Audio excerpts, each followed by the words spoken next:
पन्हाळा पर्यटन महोत्सवाला सुरुवात झाली असून गडावरील अनेक ऐतिहासिक वास्तू विविध रंगी प्रकाशझोतांनी उजळल्या आहेत. तर ऐतिहासिक अस्त्र, शस्त्र, नाणी आणि जुन्या मुद्रांच्या प्रदर्शनाचं उद्घाटन आमदार विनय कोरे यांच्या हस्ते करण्यात आलं. हे प्रदर्शन पाहण्यासाठी पर्यटकांची गर्दी होतीये.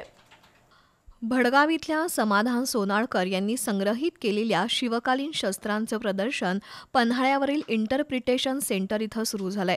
तर पोर्ले इथल्या शिवप्रसाद शेवाळे यांनी संकलित केलेली जुनी नाणी आणि मुद्रांचं प्रदर्शन मांडण्यात आलंय.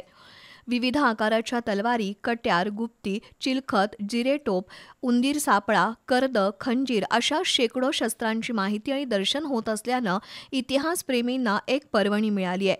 या प्रदर्शनाचं उद्घाटन आमदार विनय कोरे यांच्या हस्ते करण्यात आलं. तसंच ऐतिहासिक पुस्तकांचं प्रदर्शन पाहण्यास शालेय विद्यार्थी आणि नागरिकांची गर्दी आहे.